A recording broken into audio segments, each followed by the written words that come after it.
Pa Adriana, dobro nam došla ponovo. Hvala.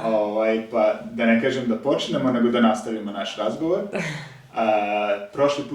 Prošli put si nam u emisiji, u našem podcastu ispričala svoju priču, svoju, nažalost, borbu sa tom bolešću. Ja bi ovaj put da se više mi fokusiramo na prevenciju i na neke zdrave navike, ali pre toga bih voleo da mi kažeš kako se promenio tvoj pogled na zdrav život, na zdrave navike pre bolesti i nakon bolesti. Pa znaš kako, tužno je što mi svi shvatimo tako neke stvari kad nam se desi nešto loše. Svi mi kao kapiramo, znaš, kao šećer je loš, ovo je loše, svi mi to negde kao znamo, ali dok se ne razbolimo i dok nas ne snađe takva neka muka, nažalost niko to ne menja. Ja sam ceo život bila u sportu i to je nešto što mi je sigurno i olakšalo tu borbu i sigurno da mi je telo bilo mnogo spremnije za takvu borbu nego nekome kojem baš da se ne bavi ni sa čim. Ali ja sam u tom momentu, kad se sve to desilo, imala blizance od 14 meseci. Prosto nisam imala vremena za bilo kakve zdrave navike, ali je sa 2 bebe u kući non stop turbo. Tako da se ja negde onako, ideš, pojedeš usput, sve to tako nešto bilo usput, no uopšte nije bilo ni precizno, ni izmerena ta količina hrane, niti bilo šta, nego sve tako bilo usputno.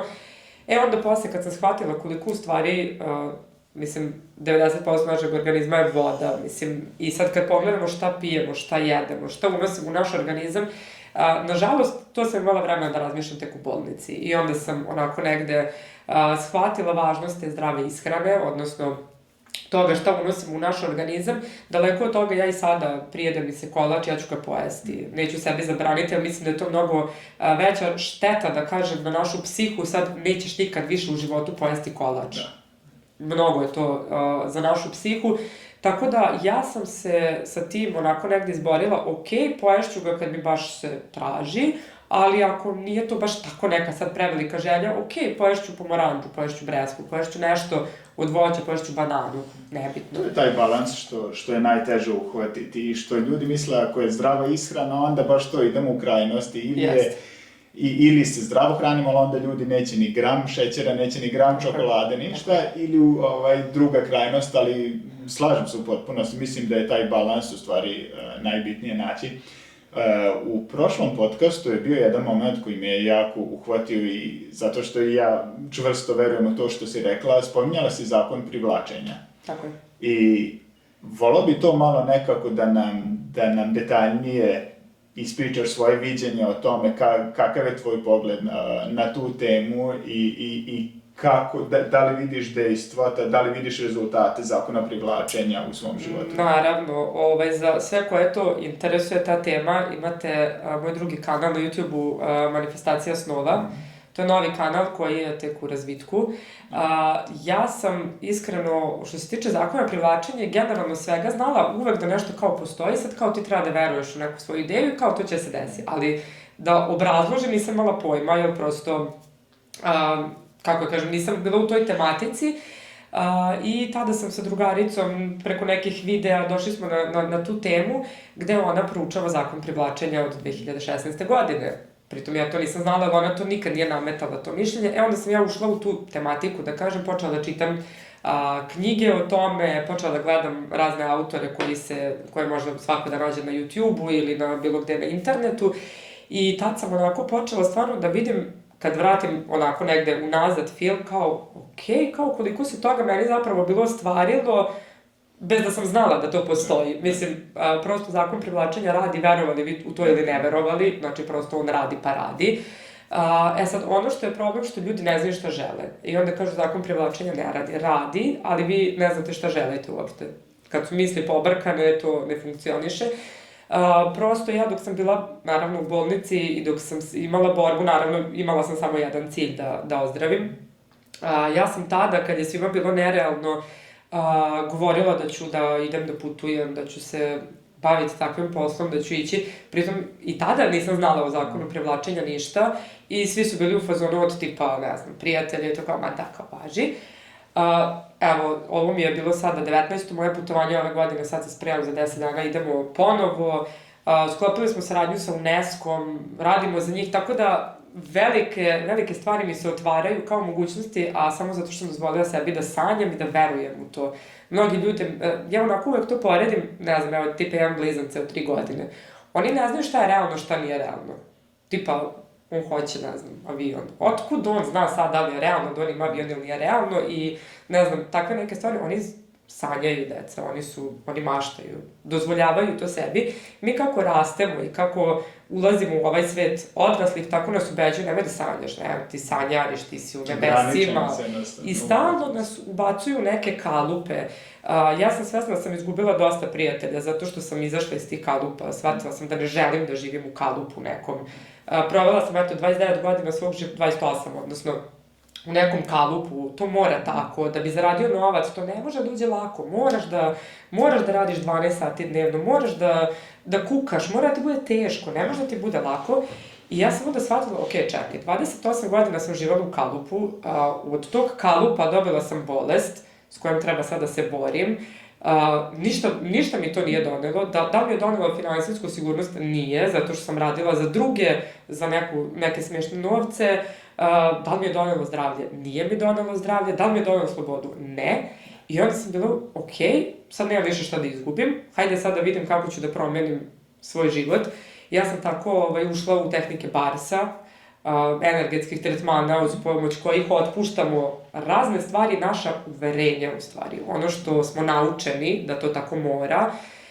Ja sam od toga počela da počne moja glava da otpušta to da ne mora mukotrpno da se radi da bi se zaradilo, da imaš pravo da sanjaš, da imaš pravo da maštaš i da sve to realno.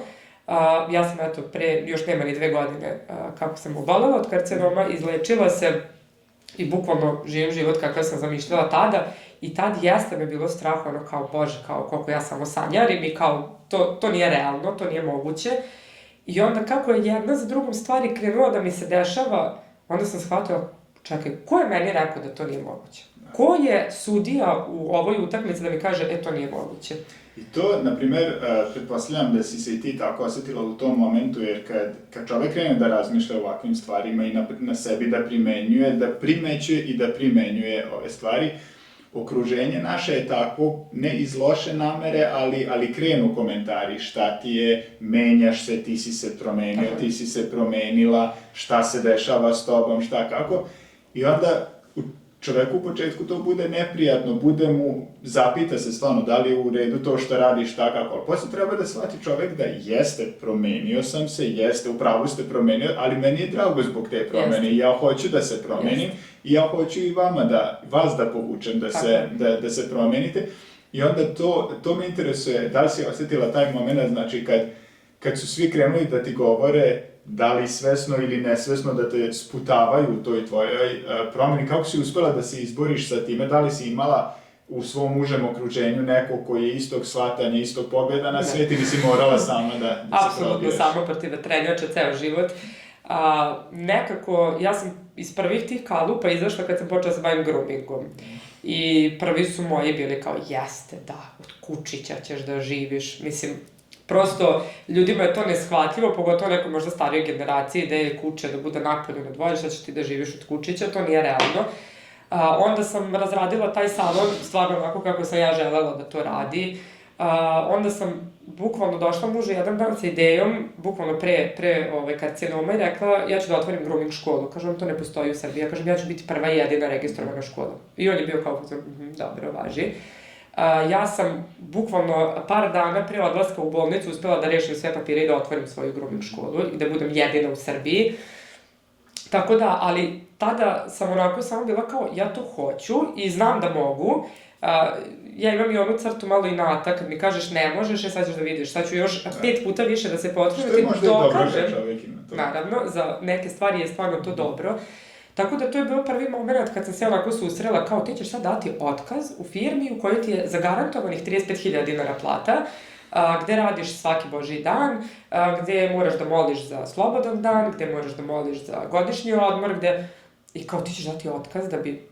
Ja sam rekla da, ja taj novac mogu da zaradim sama, znači bez bilo čega. I prosto kad sam taj moment prebacila da se otrgnem tog kalupa, nekako je sve u životu krenulo samo da mi dolazi. Da se bavim influencingom mislim, to mi je bilo nezamislivo, jer sam imala problem s kamerom, sad ja kao tu treba nešto upalim kameru, nešto kažem, ne daj Bože. I to mi je bilo, kad sam krenula negde u te vode, ja sam tu stala, jer mi je bilo kao, ne, ja to ne želim. Gde ja to sad godinu dana kasnije, mi je to toliko normalno, prirodno, da prosto više uopšte ne razmišljam o tome na taj način. Sve vreme sam ja to želela nekako, ali je to bilo kao, ma daj, kao, znaš, sad evo, jeste, neko čeka, internet čeka mene da se pojavim. Ali jednostavno, naravno, bilo je raznih komentara, kažem, prekinula sam neke čak i kontakte i odnose, ne zbog mene, nego zbog ljudi koji nisu mogli da se pomire sa tim, čekaj, ja sam dozvolila sebi da poverujem u nešto da je to moguće i to nešto mi se ostvarilo, bez da, eto, samo ću dati jedan primer vezano za zakon privlačenja, koliko u stvari je to, da kažem, ajde, radi posao, tako najprostije. Ja sam u junu sada bila na jednom od putovanja u Ohridu i prvi put sam obišla Ohrid onako stvarno u najsitnije detalje da obiđem Ohrid i bila sam sa svekrvom i sa klincima, tamo smo snimali nešto gde sam ja tad svekrvi rekla, videla sam neku kućicu koja je bukvalno na vodi i ja sam rekla, Bože, dala bi svoj stan i posao, sve bi dala za ovo ovde da živim tu. I sad kao, ajde, nije mi baš toliko da se preselim, ali sam rekla kao, Bože, baš mi je bilo dobro da dođem sledeće godine da živim mesec, dva u Ohridu. Eto, lep mi je grad, sviđa mi se mentalitet ljudi, prvo, moj muž je polumakedonac odande i sve to onako me nekako privuklo. Ja sam rekla kao, baš mi je bilo dobro, mislim, što da ne, kao, dođeš tu, budeš mesec, dva. I ona je rekla, ajde, kao, opet i sa tvojim sanjarenjem. Ja kao, okej, kao, imam pravo da želim to. Sad sam ponovo bila u Makedoniji, isto deo poslom, deo privatno, gde smo napravili saradnju sa UNESCO-om i oni su rekli, okej, dođite, budite mesec, 2 dana tu, snimite sve što treba. I ja sam bila onako kao, okej, to je to. Mislim, ja sam to poželjela i to mi se ostvarilo. Moj suprug koji recimo nema godišnji koliko poželio, još uvek radi za privatnika. Ja sam nekako onako, evo drugarica mi sedi ispred, zna, prosto družimo se 15 godina i ja sam 15 godina govorim kako bih htela da dočekam svoj rođendan na moru. Iako sam rođena 21. novembra i ko normalan ide na more u novembru. Ali to mi je nekako bilo onako, obožavam more, obožavam plažu, gde mi je suprug sad došao i rekao, meni se iskrsli neki slobodni dan, idemo u Pulu. Okej, to je bila moja želja koja se ostvaruje, tako da to je negde ljudima onako, ja kažem, kad počinju svesno da razmišljaju, ne znam iz kog razloga, mislim i ja sam to radila i ti verovatno, svi to rade kao, ma da, kao neću da se zanosim, znaš, kao neću da sanjarim, tako. Ali posle kad osjetiš na svojoj koži i vidiš da se ostvari nešto, pa onda vidi ovo stvarno, pa onda pokušaš još jednom, pa još jednom i sve. Samo, na primjer, ono što sam ja primetio, tako kad pričam s nekima na ovu temu, da jako puno njih to gleda, ne može to tako biti, jer ti ako sad zamisliš jednu stvar i kako će se sad to baš tako ostvariti, a tu je u stvari što, evo konkretno ovaj tvoj primjer na Ohridu, ti si samo zamislila i poželjela taj Ohrid. Znači, mi ne možemo da odlučimo kako će doći do toga i kako će se to ostvariti. Mi znamo cilj konačan, šta bi želeli. Kako ćemo doći do toga, da li će to biti za godinu dana, da li će za 10 godina biti i kojim putem ćemo doći dotle, to je život, to je ono, i to je ono zbog čega je zanimljivo, što u stvari ne možemo, ali još jedna stvar, baš na ovo što sam te pitao, što si sama rekla da si sama bila u svemu ovom, sama protiv vetrenjača. Ako neko sada hoće od nule da krene, evo recimo zdrav život, zdrava ishrana, pa i ova tema, zakon privlačenja i sve, koje su neke, da li knjige, da li podcasti, da li emisije, neki resursi, šta bi predložila nekome koje eto od nule počinje i recimo hoće da počne da se zdravo hrani, kako neko može sam da krene da istražuje tu temu? Pa u principu trenutno internet nam je svima dostupan i možemo svašta da čujemo na internetu i dobro i loše i mislim, prvenstveno ono što je moj savjet jeste da gledaju koga prate, u smislu koga će da slušaju šta ima da kaže. Prosto, ja nisam niti nutricionista, niti ja sam nekako ishranu svoju bazirala sama, niko mi nije rekao šta treba da unosim, nego sam jednostavno krenula od istraživanja. Meni je recimo odmah nakon operacije hemoglobin gvožđe imala sam strašno jaku anemiju. I meni su prepisali, to sam baš i u prošlom podcastu, meni su prepisali gomilu nekih ne znam, tableta, lekova, suplemenata, koje čega. I ja sam bila u fazonu, aha, važi, da, dobro, nema ništa od toga. I onda sam rekla, aj sad okej, znači, meni fali gvožđe. To je prvo što moram da rešavam sa svojim organizmom, da rešim to gvožđe. Hajde da vidimo, ukucala na Google, šta je namirnice koje najviše sadrže gvožđe? Šta to treba unositi? Na koji način? U kom obliku?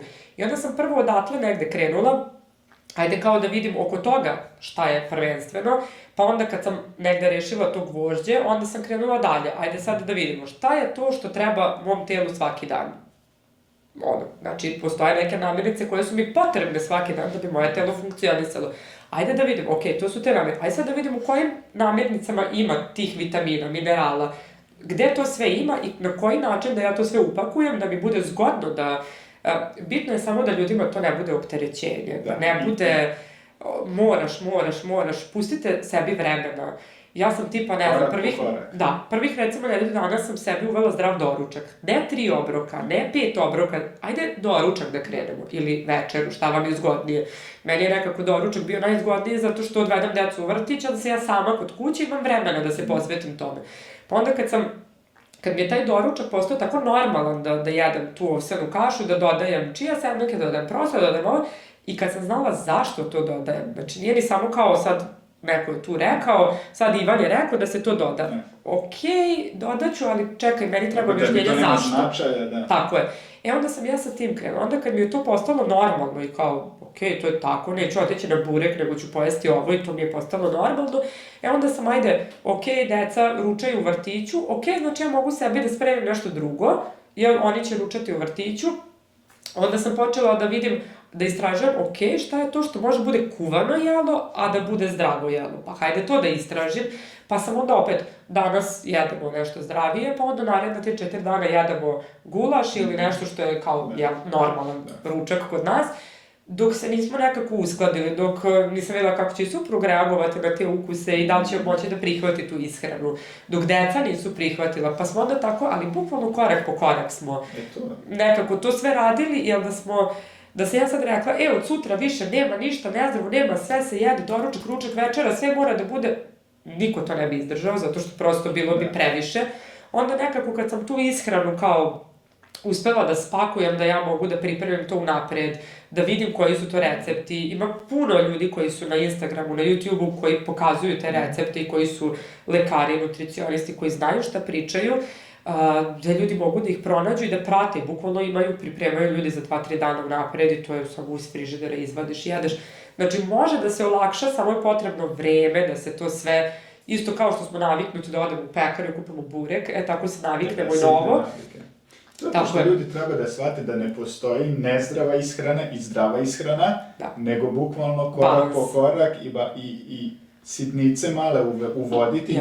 Ne može niko sad kao prvo ne postoji totalno nezdrava ishrana, kao što ne postoji ni totalno zdrava ishrana, ali to treba korak po korak uvoditi neke sitnice, da li je to stvarno vezano za doručak, da li je jedan moment samo izbaciti neku namirnicu, pa neku namirnicu zameniti. Ili čak ako i ne mogu, užina, ajde da ne bude užina grisine iz prodavnice, ajde da to bude šaka badema. Da.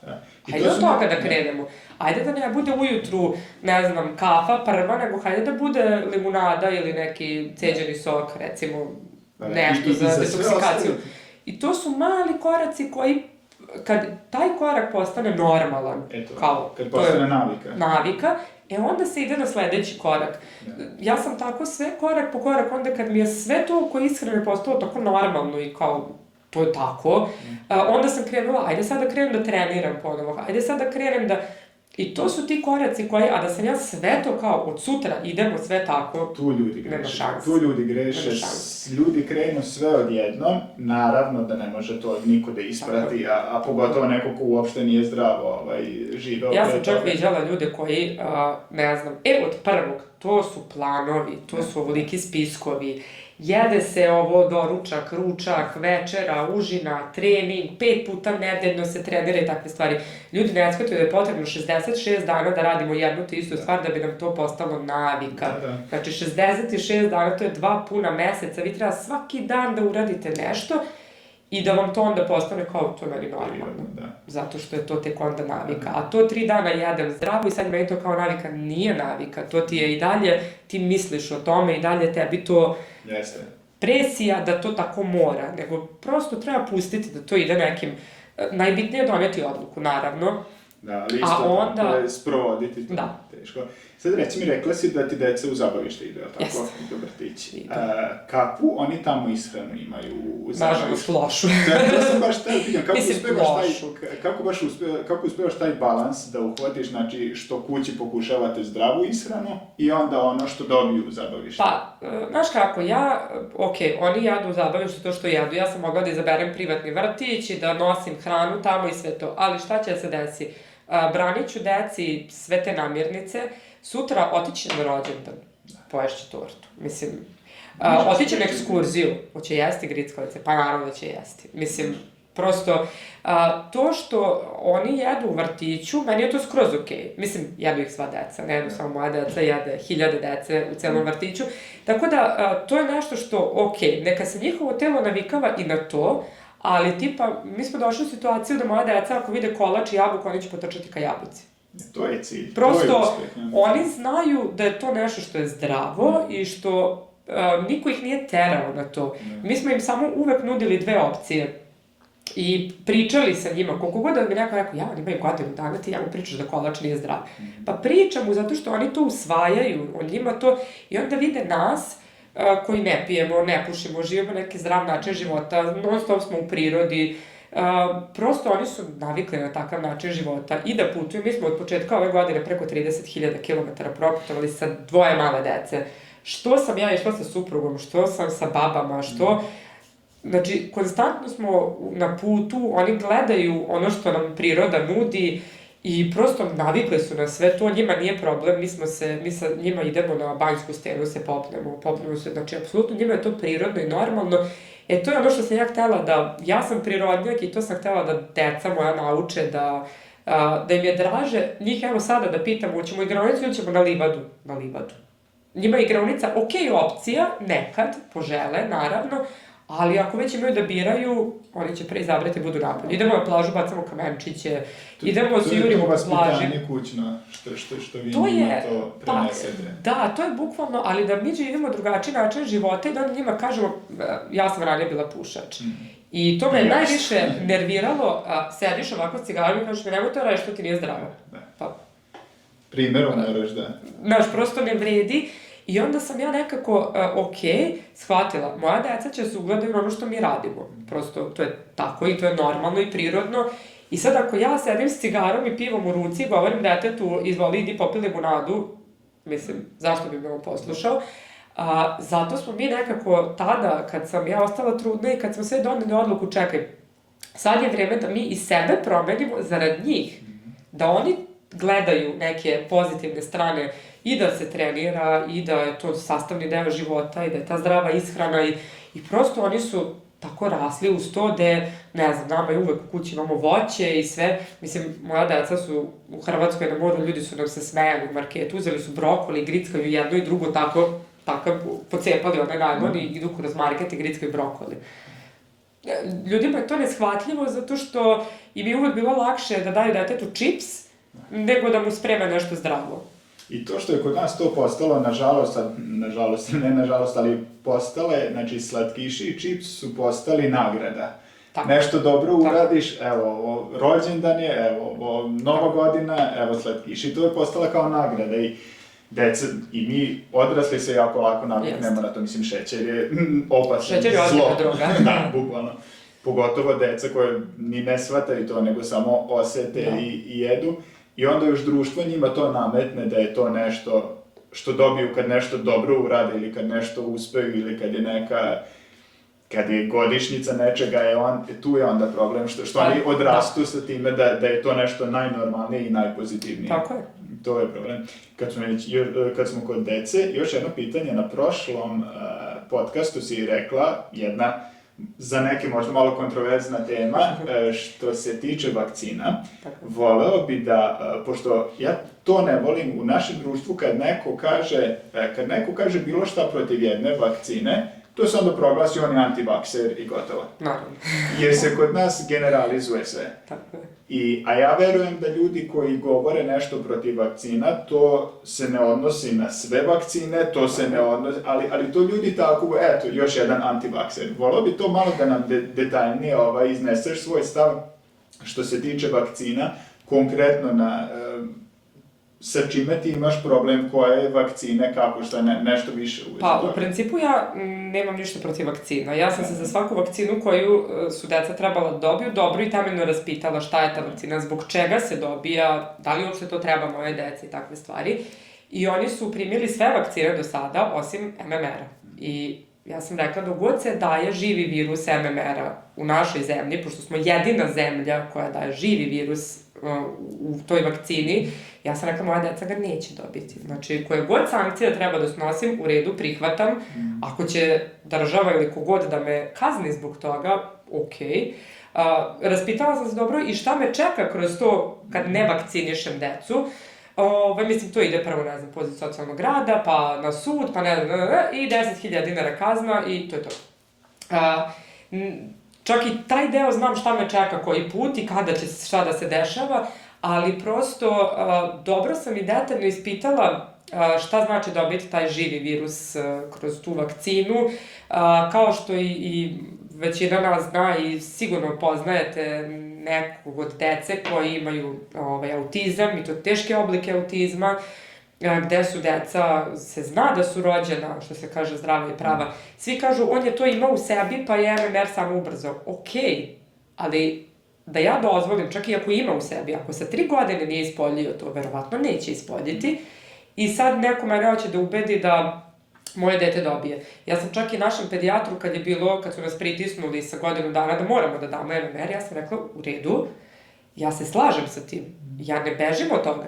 Ja želim da mi dostavite papir od Ministarstva zdravlja, gde tačno pišu nuspojave. Jel kad kupiš kafetin, brufen, šta god, jel ti pišu nuspojave, jel tako? Ti znaš šta može da bude nuspojava tog brufena i ti ćeš da izabereš da li ćeš da popiješ ili nećeš. Ja isto tako kupim deci brufen, pa pročitam šta su nuspojave, pa onda donesem odluku da ću to da dam svom detetu ili neću. A vakcinu, ja kad sam rekla, dobro, mogu ja da dobijem taj papir gde to piše. Pritom sam došla do tog papira bez pedijatra gde piše jedna od stavki smrt deteta. I sad ja kao roditelj treba da potpišem da dam nešto što može da dovede do smrti. Mislim, nijedan roditelj, to je verovatno problem u tome što su ljudi generalno, država ih plaši. Ne dobije MMR, neće moći da idu u državni vrtić. Moja deca idu u državni vrtić. Nemaju pravo da vam zabrane. Ne znam, neće moći da se leče u državnoj ustanovi. Moja deca se leče u državnoj ustanovi. Prema tome, sve su to neke stvari s kojim plaše ljude. Ljudi onda su ono kao, ajde da se mi ne suprotstavljamo nikome. Znaš, da ne budemo mi sad tu izloženi nekom prozivanju ili nečemu, da se mi ne ajde da to, nek mi damo. I onda je problem kad dođe neko ko neće zbog drugih. Ja neću zbog drugih zato da mene doktorka ne bi popreko gledala, da ja dam detetu MMR. Recimo, ti si više istraživala tu temu, šta misliš, šta je razlog to, kako je moguće da smo u stvari jedina država koja u toj formi daje? Pa, nažalost, naša država, mislim, sve je negde, navodno, podatak koji sam ja uspela da dobijem, imamo tih vakcina, kupili smo ih previše, pa ko veli mora da se potroše. U našoj državi koja ne funkcioniše, počevši evo od ove nasrešnice, koja, mislim, nekako ja i za koronu, većina naših i prijatelja i poznanika, svi su, bože moj, trčali prvi da se vakcinišu. Mi smo nekako doneli odluku da se ne vakcinišemo. Meni su ta deca imala 3 meseca. Mi se nismo vakcinisali, niti smo bilo šta preduzeli po tom pitanju. Meni su deca sa 3 meseca oba imali koronu i suprug ja i svi smo bili zaraženi u kući. Pritom je moja svekrva se prva zarazila koja je vakcinisana i onda je tako vakcinisana, lepo zarazila sve nas nevakcinisane. Naravno, ništa nam se nije desilo, što nemamo vakcinu. Moja baka koja je tad imala 75 godina, isto tako nije palo na pamet da se vakciniše. Dobila je koronu, pa ništa nije bilo. Mislim, jednostavno, sve ono što oni vrše pritisak na nas, smatram da ima neki razlog zašto vršite pritisak. Ne bi vi to tek tako radili. Tako je. Ja uvek kažem, ono što je, daj ti meni opciju. Ti kao država meni obezbedi da ja mogu da primim to. I pusti mene da ja odlučim. Ako sam ja roditelj tom detetu i ako ja odgovaram za njegov život i za njegovo zdravlje do njegove 18. godine, onda valjda imam ja pravo da odlučim da li će moje dete dobije vakcinu ili neće. Nama su svi govorili, sve to mora da se ispoštuje, boginje, dobije, ne. To je tako, mislim, otprilike umreće ti dete kad dobije boginje, moja deca su imala boginje na moru, u ponedeljak su im izbile boginje, u sredu su otpale. Inače, ljudi 3 nedelje sede kući, u karantinima, izolacijama i ne znam ja čemu.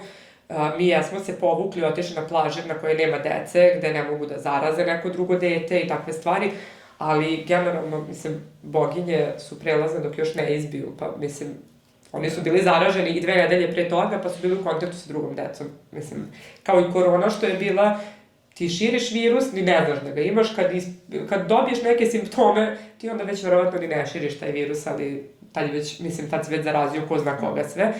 Tako da, ja poštujem one koji daju, apsolutno, ali isto tako, negde smo mi doneli tu odluku kao roditelji da ne želimo. Druga stvar, ja negde gledam, imamo jako puno prijatelja, baš su nam istog uzrasta deca, negde u mesec, 2, 3 je razlika. Moji su najmlađi. Sva ta deca su primila MMR. Kad je bilo to da MMR utiče na razvoj govora, na razvoj deteta generalno, svima je to bilo, ma daj, kao to ovi antivakseri, to oni kao, znaš, tako pričaju.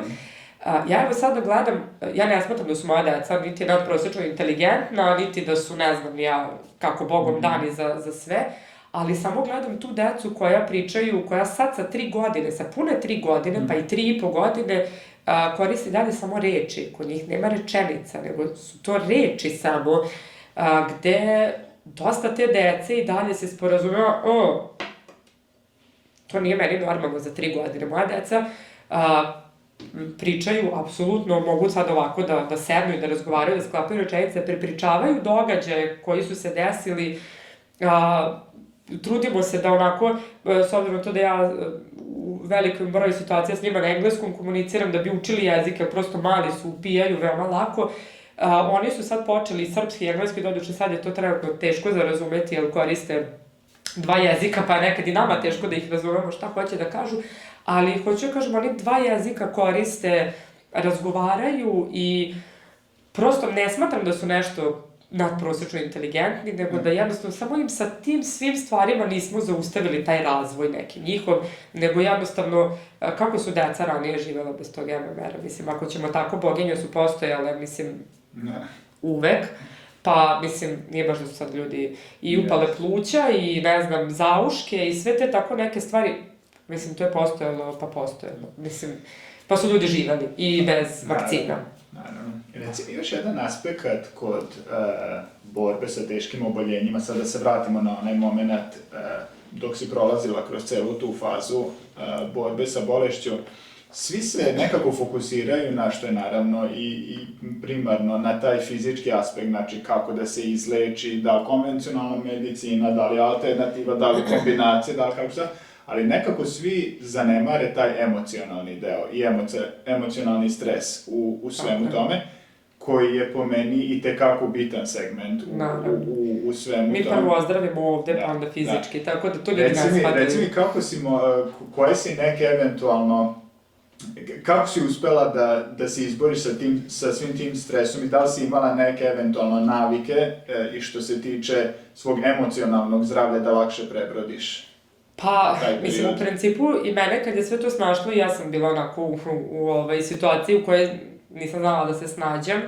Negde je tu najbitnija podrška porodice, prijatelja, generalno rodbine, ljudi koji su oko vas.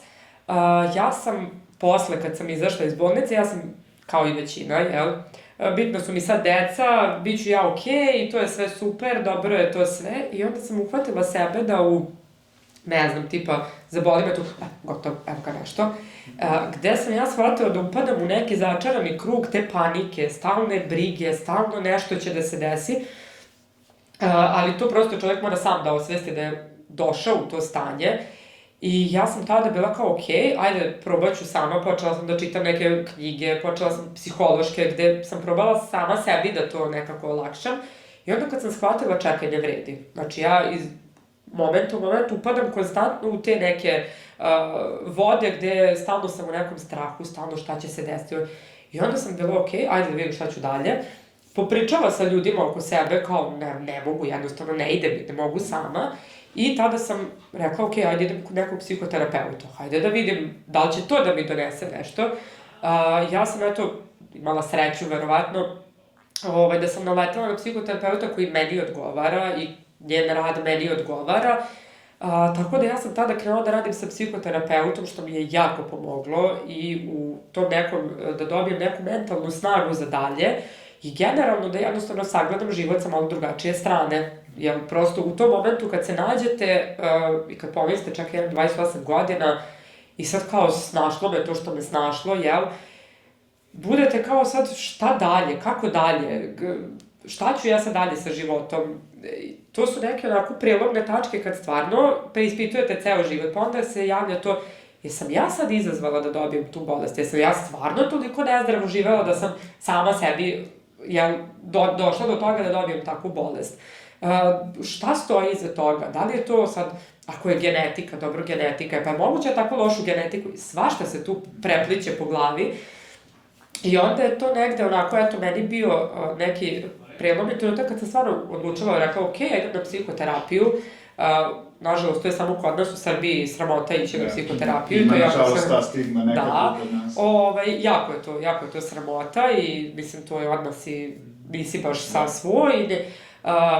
Tako da, ja sam, naravno, meni je psihoterapeut rekao, hajde prvo da probamo klasičnom psihoterapijom, ako ne bude dalo efekta kakvog želimo, krenut ćemo sa lekovima, ali moramo da vidimo prvo kojim putem ćemo ići. Ja kažem, hvala Bogu, naišla sam na terapeuta koji stvarno meni odgovara, gde znam da mnogi ljudi krenu, pa čekaj, ovaj terapeut meni odgovara, prosto ne prija mi, hajde da ga zamenim, idem kod drugog. Mora da postoji ta konekcija sa psihoterapeutom. Jeste. I mora da način rada tog psihoterapeuta da nama odgovara. Prosto, da bi mogli da dobijemo najviše iz tog nekog odnosa. Kažem, imala sam sreće da sam baš prvog terapeuta kod kojeg sam došla da je meni odgovarao. I ja i dan danas radim sa Marijanom i dan danas idem redovno jer sam shvatila koliko je to dobro za mene, koliko sve te tako neke stvari koje su mi brige i sve te stvari, strahovi neki što ja možda gledam sa neke crne strane kao sad šta će, kad odem kod nje nekako to se sve onako fino raščisti. Tako da normalno je da ljudi posle takvih teških obolenja, ja sam i tada dobila i napade panike i svašta se tu ispreplitalo zato što je jako puno stresnih stvari se desilo u jako kratkom roku, sa malo godina, prosto 2 male dece, sve je to jako stresno za čoveka. Ja sam tada dobila napade panike i tad sam radila ozbiljno sa Marijanom svake nedelje. I sebe sam gurala napred, koliko me ona gurala, toliko sam ja sebe gurala. Meni je bilo strah da krenem iz Novog Sada negde, gde ću ja, majko, možeš tako mislim nešto desim, nemam lekara, gde ću ja. I onda sam ja sebe, plašim se, ajde sad da razmislim da li je moj strah realan, da li to ima realnu osnovu. Čekaj, Subotica nema lekara, zašto ne bi došla do ovde, ako i tu, mislim, ne može ništa da mi se desi u tom smislu, ali sam ja sebe gurala, plašim se, sad stani i razmisli. I onda kad stvarno realno razmislim, shvatim da taj moj strah nije opravdan i da nemam razloga za strah. Samo sami sebe ograničavamo. Jeste. I onda napravim taj korak, hajde ići ću. Svako ko je doživao napad panike zna koliko je to i strašno i uznemirujuće i bukvalno da mislite da umirete gotovo, sad je kraj. Sve zavisi kome se kako manifestuje, meni je bukvalno, ja sam malo da ne mogu da udahnem, gotovo, kraj je. Tako da, tad sam došla i do Barsa, tehnike Barsa, čula sam za to, hajde i to da probam. Ja sam stvarno neko ko je otvoren za mnoge mogućnosti i nisam kao, to ne radi posao. Ne znam da li radi, idem da probam, pa ću da vidim, nemam pojma, možda radi, možda ne radi, možda je glupost, možda je neko savršeno rešenje, ne znam, hajde idem da probam. Možeš malo detaljnije da nam kažeš o toj tehnici? O Barsu. Bars je u principu tehnika dodirivanja 32 tačke na glavi. Ja sam otišla prvo da primim taj tretman u Beograd. Totalno slučajno sam došla do dečka koji to radi i otišla sam da probam, zato što je baš, sam naletela na video, imate anksioznost, napad panike, imamo rešenje za vas. I naravno, kome god sam rekla, kao tu nešto ti tako pipkaju glavu i kao ti nemaš više napade panike, bili su fazonu, važi, kao, okej, super, da. Psihoterapeuti su nenormalni što oni rade sa klijentima, da to rešavaju, a ti želiš da te neko pipka po glavi, sat vremena i kao niš imat napad panike, kao važi. I ja sam rekao, možda je stvarno glupost, prevara, možda ne radi posao, ali ja idem da probam. Znači, zainteresovao me taj video, idem da probam. Ja sam se javila momku, rekla mu koji problem imam, da li možda mi pomogne, rekao je da, dođite. Ja sam sela u kola, nije mi, bukvalno izlazim iz Novog Sada i kreće da me hvata napad panike, ja razmišljam, idem sad da se vratim kući, ne smijem da izađem na autoput. I onda onako stanem sa strane kao, sad je prilika da rešiš to. Znači, idemo, Beograd ima lekara, idemo sad tamo i vidimo šta će da se desi. Otišla sam, primila sam taj tretman, mislim to traje nekih sat vremena, gde je meni čovek rekao da imam, prosto dok mi je radio, to je bukvalno energetski tretman. On mi je rekao da imam strašno jako energiju i da bi to trebalo da iskoristim u smislu da naučim da radim, jer prosto imam veliku energiju, zašto to ne bi iskoristila i pomogla nekom drugom. I meni u tom trenutku to stvarno nije uopšte bilo ni na kraj pameti, ja sam bila kao ti reši moju glavu prvo, pa ćemo mi da razgovaramo o svemu. On je završio tretman i sad vjerojatno sam ja očekivala, kao sad ću ja da ustanem i kao neću imati napad panike. Naravno, ne funkcioniše baš tako. Jer bars je tehnika kojom vi otpuštate sve ono što ne služi vama i vašem telu. Da li je to strah od nečega, da li je to napad panike, da li je to loša uverenja koja imamo od kad smo bili deca pa su nas uveravali, a to recimo za to novac se stiče tako što radiš 12 sati dnevno. Tako se stiče novac. Ne možeš na lak način doći do novca. To je isto jedno uverenje koje mi nismo rođeni s tim, nego prosto naučen si tako. Jer sad ti kao ti si formiran, jer su ti mama i tata ti koji jesu. A da si se rodio, da su ti mama i tata princ i princeza, ti ne bi bio danas takav kakav jesi, imao bi drugačije uverenja, drugačije stavove. Upravo je bars, da kažem, vraća nas na fabrička podešavanja. Otpuštamo sve loše. Ljudi recimo imaju problem da, ne znam, izašli su iz braka ili iz duge veze, nebitno, i sad imaju problem da krenu dalje. Bars je taj koji će im pomoći da otpuste to. Čekaj, imao si loše iskustvo, okej, nisu svi, ako je recimo sa ženske strane, nisu svi muškarci isti, čekaj, postoji neki dobar i normalan, treba ga naći, ali postoji, mislim. To je ono što onda otpusti se to kao, okej, imao sam loše iskustvo, neće mi sledeće iskustvo, ne mora da bude loše, možda će i sledeće biti loše, ali će ono treće biti dobro. Prosto, to je ono na čemu bars radi i ono što je, recimo, jako važno da ono što radimo na psihoterapiji, mi na psihoterapiji, recimo, imali smo, na primjer, udes. I sad, nama je to nešto što nas koči, što imamo traumu od toga. Vi na psihoterapiji, kad odete, morate da pričate s terapeutom. Znaš, ja sam se kretao tom ulicom, onda je naišao ovaj auto, onda sam ja doživeo udes. Znači, ponovo se vraćamo na situaciju i proživljavamo je ponovo. Mi dok pričamo u toj situaciji, mi je proživljavamo ponovo. A bars je tehnika koja, znači vi možete da gledate televizor, možete da čitate knjigu, možete da spavate, mislim, moj suprug spava kad mu radim bars, on zaspi odmah, znači bukvalno čovjek se komira i ćao. Znači, apsolutno, taj ko prima bars ne mora bude, da kažem, prisutan tu, znači može da spava, jednostavno telo počinje da odbacuje ono što mu je prioritet. Ja imam prijateljicu na kojoj sam testirala bars kad sam ga ja naučila, koja se boji psa, vidi ga, ne znam, na 6 km uspe da ga uoči, kako, nemam pojma. Taj strah je toliko veliki i toliko jak bio da prosto, mislim, kao, vidi psa tamo, mi u kolima, ona na 3. raskrsnici, gde si ga videla, tamo rep mu viri, mislim. Do te mere je išla da je kupovala stan, ona je birala deo grada gde zna da ima najmanje lutalica, mislim. Tu može da ograniči život čoveka. Tako je. Mnoge stvari ljudima ograničavaju tako život i tad sam na njoj baš onako kao, aj sad da testiram bars na tebi koja imaš toliki problem.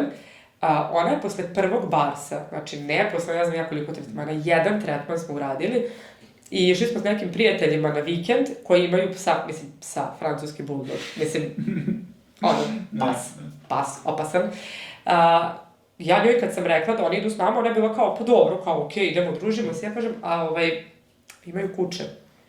To je bilo prije Barsa, sam joj rekla, i ona kao, molim te, kao, znaš, ja kažem, ali, ono, kuće, razumeš, pritom je to pas koji moja deca ga, ono, razvlače gde god stignu i kako stignu, zato što je pas naučen, mislim, prosto takav je, dozvoljava, i ona je rekla, ne, ja kao, nema šanse da će ona ići, ja kažem, dobro, držat ćemo ga na lancu, mislim, ono, i posle toga sam joj uradila Barc i, idemo mi, držat ćemo psa na lancu, sve je ajde, gde smo stigli na odredište naše i sad oni su, vezali psa opasnog, i ona je prvih 15 minuta tako gledala u Beti i kao, i mrtva ladna ovako spušta ruku i kao, dođi.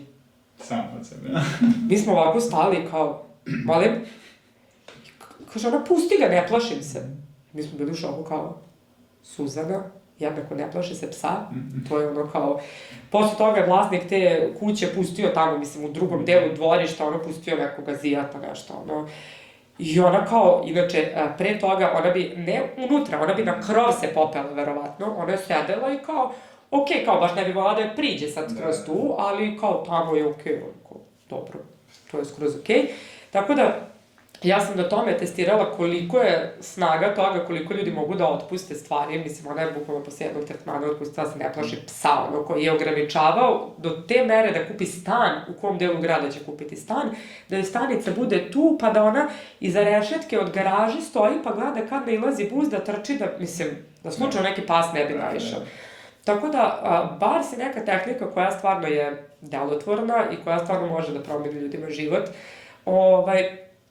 Čak ne moraju ni da veruju, mislim. To je to što kod nas još ljudi jednostavno neće toliko da prihvate, neće toliko da poveruju koliko se u stvari sve sastoji od energije i koliko mi kroz ceo naš život i što zračimo, ne kaže se ono džabe, pozitivna energija, negativna, mislim, ali mnogo je veći značaj te energije nego što ljudi misle sve i ta iskustva što si sad rekla, znači to sad kod nas u našem okruženju da kažeš da eto ima jedna terapija gde ti neko pipka glavu i gde ti pustiš energiju, to sve zvuči da je to sad nešto, ne znam ja šta, ali treba čovjek na svojoj koži to da osjeti ili neko od svojih najbližih da mu kaže stvarno mi se to i to desilo, stvarno evo rezultata kao ovo sa kerom, pre nisam smela da ga pogledam, sad dođem pomazim kera, znači tako konkretno neki rezultati da bi ljudi to počeli da pričaju jer stvarno je kod nas to i za psihoterapeute i za sve to, postoji još ta stigma da nekom kažeš,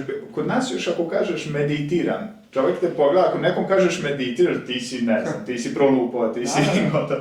Što je po meni nešto najosnovnije za neko mentalno zdravlje, neka početna tačka, ne sad da je to nešto Bog zna kako veliko, nego neka početna tačka za neko mentalno zdravlje. Ljudi ne znaju o tome puno, zato imaju takvo mišljenje, ne znaju puno o tome, jer kod nas ima jako, ja kažem, meni je žao što kolege influenceri koji se bave takvim poslom, ja znam za neke od njih koji tipa, ne znam, idu na reiki, idu na neke energetske tretmane, ali ne pričaju o tome. To su ljudi koji, znači, se čuju daleko i čiji sve što kažu ima neki uticaj na tim mrežama.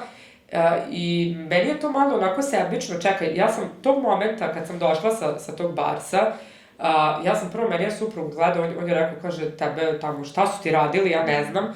Ja sam došla kući posle tog prvog Barsa i išla sam kući pod napadom panike, ja kao, bože, bili su svi u pravu, eto, tačno sam bacala i pare, i vreme, i ceo dan, i sve.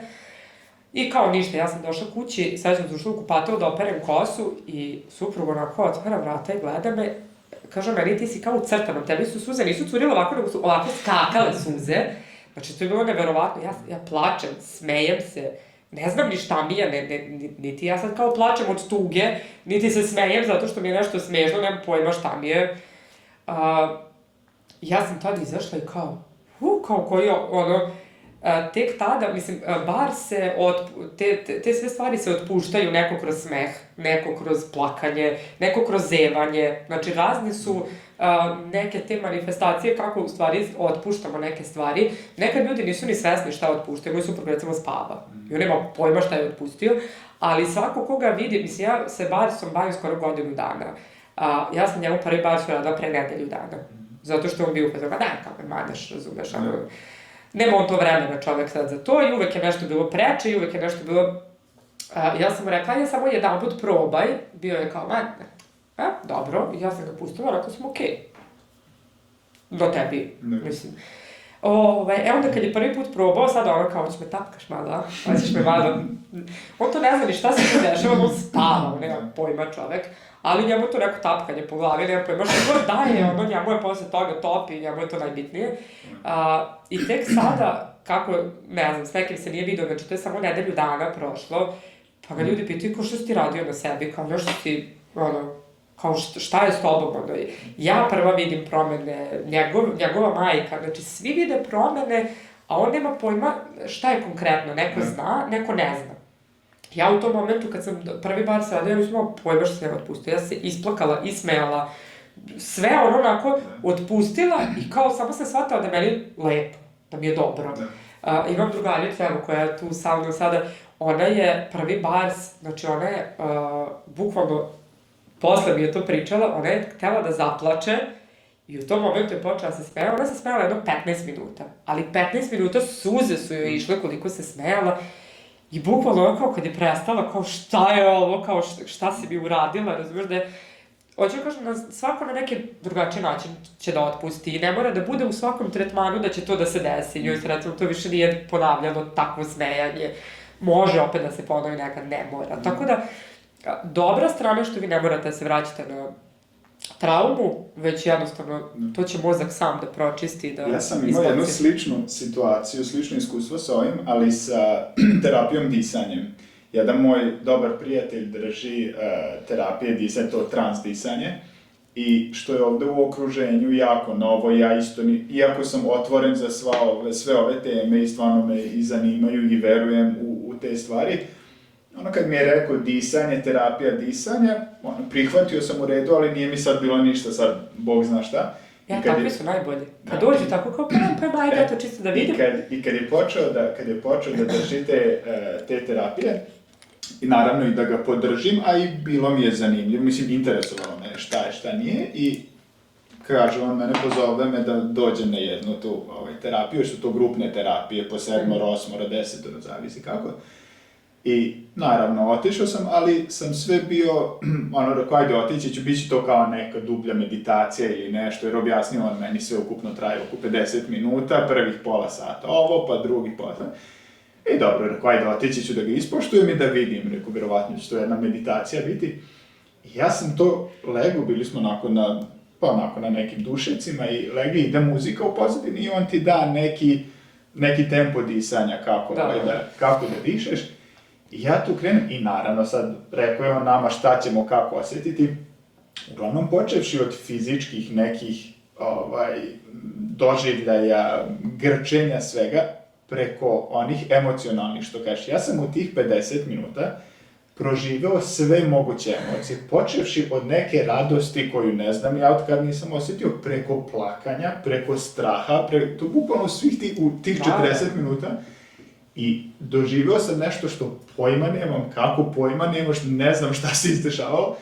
I u momentu kad smo završili, kad smo skinuli ovo sa oka, ja ga gledam, rekao, vidim, ne znam šta je ovo bilo, ali definitivno hoću da ponovim, i rekao, ovo mene zanima zato što vidim da se nešto desilo i nešto je krenulo da izlazi iz mene. Tako da sve, i to je tako, a kad kažu ljudima sad, kako ja sad nekom da objasnim da sam sve to doživeo samo zato što sam drugačije disao pola sata, mislim, ne smetaju to ljudi ovde kod nas, nažalost, još nije toliko rasprostranjeno, ali ja verujem da tome tek dolazi vreme da će... Jeste, mislim, ja kažem, ja sam zato negde, ja sam prvo u influencerske vode upala uopšte zbog vantelesne oplodnje, zato što je to tek bauk ovde, mislim, tamo posladić reći, nekom da si išao na vantelesnu.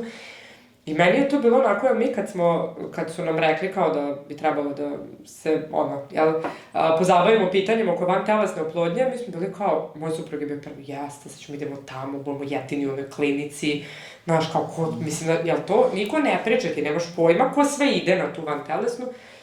I ja kao, ajde, okej, idemo na te konsultacije, idemo da čujemo, da vidimo šta je to. Mislim, prosto kao da vidiš neki... Kad smo otišli tamo, prvo kad su nam ljudi rekli da se termin konsultacija čeka tipa 2 nedelje, onda nam je postalo jasno, čekaj.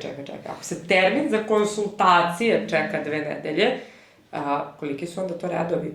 Koliko ljudi je na toj vantelesnoj oplodnji?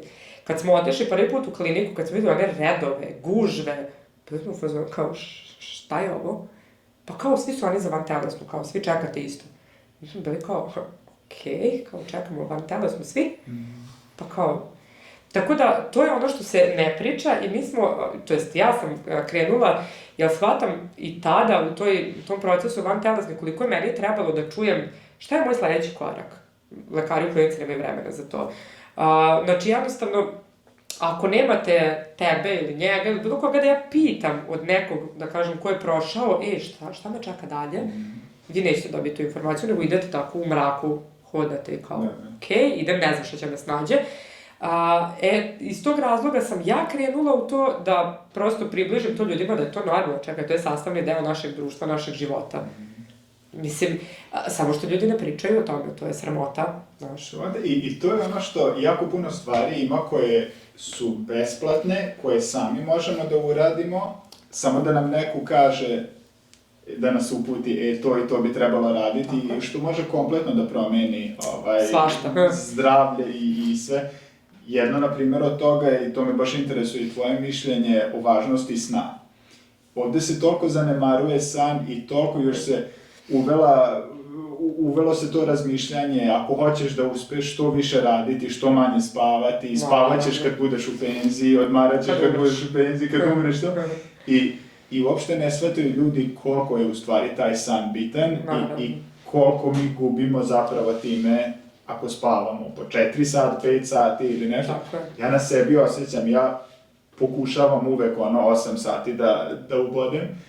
Kod 7 sati sam već klimav, ispod 6 sati ne funkcionišem sutradan. Tako je. Pa ne, ljudi to ne shvataju kao i važnost ishrane i treniranja i svega toga. Ljudi prosto to, ne znam, verovatno se ne priča dovoljno kod nas o tome, pa zato ne mogu ljudi ni da shvate, a nisu baš nešto zainteresovani da sami istražuju. Ali prosto, ja imam prijatelja koji, tipa drugarica, njoj je 4 sata sna, dovoljno. Prosto, ona ne može da spava, ona se probudi, naspavana je. I to je okej, prosto njeno telo tako funkcioniše i to je u redu. Ne znam, radit ću danas do ponoći, pa ću da ustanem u 3 ujutru da nastavim. To neće dovesti do toga da će vama da zvoni alarm, da se vi probudite, da ustanete, da radite, da... Prosto, čim smo neispavani, naše telo možemo dan, 2, 3 da spavamo kraće, zato što je sad neka frka, mislim, ja imam 2 dece, nismo spavali 2 godine kako treba, bili smo bukvalno već na izmaku snaga, kao, dokle više će da se bude noću, prosto naporno je, teško je, ne može čovjek da se fokusira sutradan, jednostavno mozak ne funkcioniše kako treba, nije dovoljno odmoran. Tako da, posao, to ako će neko raditi pa na uštrb sna, prosto neće daleko dogurati, jer ne može, jednostavno naše telo je predviđeno da spava neki određen broj sati. Ako je to za nekoga 5 sati, ali ispoštuj svojih 5 sati. Nemoj da spavaš 3,5, nego ispoštuj svojih 5. Ako ti treba 8 sati, ko što meni treba 8 sati sna, čekaj, ne može neko da mi kaže nemam kada. Moj suprug radi od pola 5 ujutru, ali mi u krevet idemo u 9. Da bi on prosto imao taj neki okvir svog spavanja koliko mu je potrebno. Naravno, nekad ostanemo duže, sedim, desi se, ali to je jedan dan, pa onda čekaj sutra kad dođem s posla, ću malo da odremam sat vremena, pa ću da nadoknadim to nekako. I to možemo 1-2 dana, ali ne mesecima. To je problem što ljudi, nema veze, ja ću sad da radim, a ne shvataju koliko su manje produktivni zbog toga.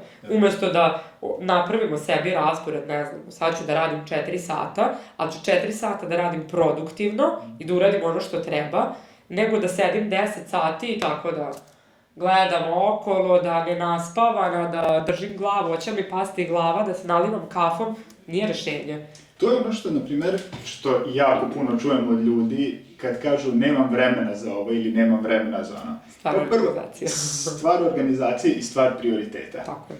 I to, svi mi imamo 24 sata I mi verovatno uradimo mnogo više od, ne znam, proseka nekog, ali isto tako ima ljudi koji milion puta više i od nas urade, znači, i koji, kad kažem više urade, nije da manje spavaju, više urade, nego jednostavno organizacija tih nekoliko sati kad smo budni. Tako je. Šta su prioriteti, šta se postave za prioritete. Imam jednu prijateljicu, 3 dece ima smenski rad, sve postiže, radi, decu sređuje, sve, trening ode, kuva, znači sve uspe da se odradi. I to je jako bitna podrška partnera. Da. I to je što jako, ima, da, to je isto jako važno, jer ja imam prijateljice i 1000 puta sam čula komentar ako recimo idem, ne znam, sa drugaricom, odem na večeru ili odemo na piće, kao, muž ti čuva decu, pa ne čuva moju decu, to svoje da je njegova deca, mislim, prosto, to je ono što ljudi kad su nezadovoljni svojim životom, žene pogotovo koje su zakucane kući sa detetom, žele nekad, treba nam svima vreme za sebe. Koliko god da ti voliš i dete i partnera i sve je to super, ali nekad ti treba vreme za sebe, da ti odeš ti dalje žena, a ne samo majka i supruga. Nebitno i za muškarce, ima i puno muškaraca koji sad, ne znam, sa devojkom ili sa ženom svuda pod ručicu pa zajedno. Mislim, naravno, okej, suprug ja gledamo da što više vremena provedemo zajedno sa decom, naravno, ali ako on ide sa svojim prijateljima da popije pivo i da gleda utakmicu, šta ću ja da sedim s njima? Prvo, niti me zanima ta utakmica, niti me zanimaju njihove teme o kojima oni pričaju, niti ću sedim pijem pivo, mislim, i sad ja tako kao da sedim, mislim... I onda to ljudi shvataju kao beži od porodice, ali u stvari ne shvataju da bi on sutra bio bolji otac i bolji suprug, njemu treba to jedno veče sa društvom. Ali prosto svako od nas mora da ima izduvni ventil, mora jednostavno. Sad, da li je to nekome, izaći ću s prijateljima da gledam utakmicu, ili ću otići u teretanu pa ću istrenirati, ili ću otići sam pa šetati negde, znači prosto svako od nas ima neki svoj izduvni ventil koji jednostavno treba mu, potreban je, koliko god.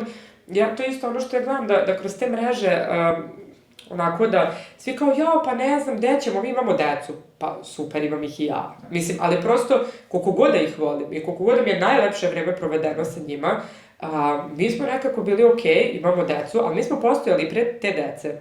Mislim, prosto, i gledamo da svakih mesec, 2, čekaj, imamo babe, hvala Bogu. Ajde, vikend jedan, dogovorite se kad vam odgovara, preuzmite decu, mi idemo na vikend negde. Nije to na 15 dana, neću otići bez dece, ali na 2 dana svako može to da izdvoji i da ode. Tu je bitan taj balans isto, da ne bude, jer isto to primećujem da jako puno njih ili samo sa decom, ništa više, ja sam sad majka ili ja sam sad otac i samo deca, a ima i ona druga krajnost koja baba, deda maltene vaspitavaju. Ne, kažem, sve je stvar... Ja kažem koliko mi je drago što mi se ta bolest desila, ja sam zbog toga naučila nekako da balansiram sve u životu, da nije ništa ni crno ni belo, mislim, prosto neki balans se traži u svemu, tako i u tim nekim stvarima, naravno da mi je najlepše kad imam s decom i kad putujemo i kad su oni tu i kad možemo njima da se posvetimo, ali ipak na putovanju smo rasterećeni, bez posla, bez obaveza i možemo da se posvetimo njima, ali isto tako i nama treba vreme za nas, bez njih, bez da oni skaču, da mi možemo da porazgovaramo o nečemu, da mi možemo da odemo da vidimo nešto što nas interesuje. Negde, i kad smo na putu sa decom, opet balansiramo. Ajde sad idemo da vidimo to, zato što se to nama sviđa, ali onda ćemo popodne otići na livadu pa šutati loptu, zato što to je njima zanimljivo. Tako da uvek je negde taj balans veoma bitan i kod ishrane, i kod treniranja, i kod... Ja kažem, bolje treniraj 3 put nedeljno, ali ispuštuj ta 3 puta. Nego sad ću ja 6 puta nedeljno da treniram, onda 6 puta odeš jednom. Što je jako puno njih to tako odreći. Znaš, prosto bolje je naći neki, 3 puta nedeljno mi je u redu, da ne kvari moj neki, planove moje, da mogu da postignem, bolje je tako manje, pa ti ako možeš i 4 puta, ti još 1 put, ali nemoj krenuti sa tim, ja ću 6 puta nedeljno, jel nećeš? Mislim, prosto, niko od nas nema vremena da se posveti samo jednoj stvari. I sad ako krene da trenira i krene u zdravu ishranu, ako se jako optereti time, ti bi trebao da ništa ne radiš, da nemaš ni jednu drugu obavezu, da ništa, samo to. Što je naravno nerealno. Tako da, iz tog razloga ja kažem ljudima, idite malo po malo i gledajte kad I kad ljudi pišu te neke stvari koje hoće da ispune, ok, to je dobro, ja to ne radim, ali to je dobro da se radi, mislim, jer prosto, ja to nekako držim u glavi svojoj i znam, i ne treba mi dokaz da ja nekome kao, vidiš šta, ja ću to i to, ali mnogo će tebi biti draže ako ti zacrtaš, aj sad ću prvi mesec da jedem zdrav doručak i da treniram 2 puta nedeljno. I kad ti svaku nedelju štikliraš, svaki dan sam jeo zdrav doručak, istrenirao sam 2 puta nedeljno, strava, ja sam ispunio svoj nedeljni plan i to je za tebe mnogo bolje daje ti, nego da si ti sad rekao, ja sada 3 obroka dnevno zdrava, idem 6 puta da treniram i onda sam lupaš one x-eve. Nisam i onda kao, čemu bre ovo, ja pišem kad ništa ne ispunjava. I onda tu ljudi upade kao to ne radi, ne vredi. Tako da tu je nekako stvarno balans svega. I sa prijateljima, i sa porodicom, i sa rodbinom, sve mora da bude u nekom ravnoteži i balansu, jer jedino tako možemo mi da budemo zadovoljni. Ja kažem, sve je to super, ali prosto ljudi imaju problem s tim da kažu neću nešto. Zašto imaš problem? Nećeš, ne želiš, okej. Imaš pravo na to. Mislim, kako ja kažem, ne znam, sad ako tebe neko pozove, idem u grad, ti ćeš da se on ne bi naljutio, ja ću ići, ali meni se ne ide. Šta će sad reći ako ne? Šta ću sad reći ako ja kažem da neću da idem? Tu se opet vraćamo na ovaj zakon privlačenja i na ono, kad odlučimo da verujemo da se nešto dešava za naše najbolje dobro, tada smo spremni da kažemo nekom neću. Jer ako ja tebi kažem sada neću da idem s tobom do grada, nešto je mene nateralo da ti to kažem. Ja prosto imam takav osjećaj i možda će mi se baš sad otvoriti neki put ili ću sresti nekoga, kad ne odim s tobom, nego odem na svoju stranu, srešću nekoga, desit će mi se nešto što iščekujem. Možda će se to propustiti. Da. A sad da sam ja odšla s tobom u grad, to se možda ne bi desilo, ali bi ja otišla na drugu stranu. Tako da, negde onako, to je sve stvar našeg viđenja i našeg shvatanja nekih stvari, što nažalost ljudi... A mora biti čovjek otvoren da bi to... I otvoren i da nekako spoznaš sebe prvo, da shvatiš šta je to, ne znam, ja tako kad pričam s ljudima kao, ne znam, samo da mi je da kupim, ne znam, nov auto, to će mene usrećiti. Oće na 5 dana. I to je pitanje zašto će te usrećiti. Da li ti hoćeš taj auto da kupiš zato što se tebi toliko sviđa, zato što si stvarno zaljubljenik u auto, ili da bi ti je bitno šta će komšija misliti, ili šta će ova devojka, ili šta će neko misliti o tebi. I to je onda pogrešan razlog kupovine auta. Znaš kako, meni kad su sada, imala sam baš diskusiju sa jednom ženom i kao, ne znam, toliko idete na put, ne znam, mogli ste kupiti, znaš kakva kola? Ja kažem, jesam, mogla sam, ne kažem. Mislim, svaki taj put, preko 20 putovanja u toku jedne godine, 30.000 km, pa nekako samo sam računala koliko je to goriva potrošeno. Ja kažem, jesam, mogla sam, ja vozim neki auto iz 2010. Ne znam kojeg godište mi je auto. Muž je to kupio, rekao da je dobar auto i nemam pojma, mislim, ja sam kola stvarno ne razumem. Meni je komforan, veliki, možda mi stane sve što mi treba i meni je to dovoljno. Ne patim od toga da moram kupim neki nov auto i da imam nešto što mi se više sviđa ili manje sviđa na oko, kao sad ja kao vidim auto, pa sad kao lep mi nije lep, mislim, nemam pojma ni performanse tog auta, ni ništa, i onda kao, mogli ste da kupite, znaš kakav auto za te novce. Ja kažem, dobro, jesmo. Taj auto bi mi doneo sreću 5 dana. Realno, koliko se radiš na ovom telefonu? 5 dana. Super, baš je zanimljiv. Vidiš šta može i onda posle 5 dana prvi put ispadne na pod i bude kao star je već. Znači, donese ti sreću 5 dana. Ja sam donala sebi sreću cijele godine. Mislim, prosto, tu je ono što... Tako je, i uspomene i nešto što gradim svoje deci, da kako želim da oni žive, šta želim njima da ugradim, gradim neke, ja kažem koliko je meni odnos sa suprugom bolje od kad putujemo, idemo, živimo van kalupa nekog, nema više tog pritiska, stalnog ograničavanja, moraš ovo zato što je to neko rekao. Zašto? Ko je to rekao? Ko je sudija u ovom svetu da sad neko kaže to je tako dobro ili nije dobro? Mislim, znaš, to je ono što ljudi ne shvataju, ali kad shvate i kad prvi put osete malko samo te slobode, onda budu kao čoveče, znaš, da sam ja propustio 30 godina, 40 godina života, na neke kalupe, moraš ovako, moraš onako, moraš rekao ovaj, rekao onaj. To je bitno, ja mislim da svako što pre dođe do tog momenta, jer to sam čovjek mora, to je neka samospoznaja, sam čovjek mora to da proživi, da bi shvatio to. Tako je, ne vredi, znaš sad, možemo mi sad i gledalcima da kažemo, znate zakon privlačenja funkcioniše. dok ne džabe, osete. nema. Mi zato smo i pokrenuli taj YouTube kanal, kažem, mi se dugo time bavimo, ali nekako zato smo i pokrenuli taj YouTube kanal da probamo tu ljudima da zagolicamo maštu, pa onda kad budu seminari, kad budu tako neke radionice gde će ljudi doći i tog momenta se uveriti u to, jedino će tako poverovati. Druga opcija ne postoji. Znači, prosto ne postoji. Adriana, hvala ti najlepše, stvarno mi je bilo čast i uživao sam u ovom razgovoru, nadam se da si ti i eventualno reci još našim gledalcima koji je tvoj YouTube kanal da mogu da te... Pa ima ih više. Imamo kanal, pošto sam rekla s mojim groomingom, imamo kanal gde pomažemo napuštenim kucama, da ih spašavamo, udomljavamo, tako da ako neko želi da udomi neku kucu lepo, može slobodno Lenny Grooming da zaprati, tu stalno objavljujemo sve te priče tih pasa, da kažem, i tačno naglašavamo koji pas je za udomljavanje. Imam drugi kanal Life After Cancer, koji je namenjen baš ovim putovanjima i stvarima vezanim za ishranu. I imamo taj treći kanal, Manifestacija snova, gde upravo pričamo o tom zakonu privlačenja i tako nekim temama ćemo se baviti. Kanal je tek na početku, juče je izašao tek prvi video. Evo, čestitam. Evo, hvala. Tako da tek ćemo raditi na tom kanalu, prosto zbog obaveza, nemamo toliko vremena, ali polako je to krenulo. Naravno, stavit ćemo sve ove kanale u opis i hvala ti još jednom što sam bila gost. Hvala vam na pozivu. Hvala ti.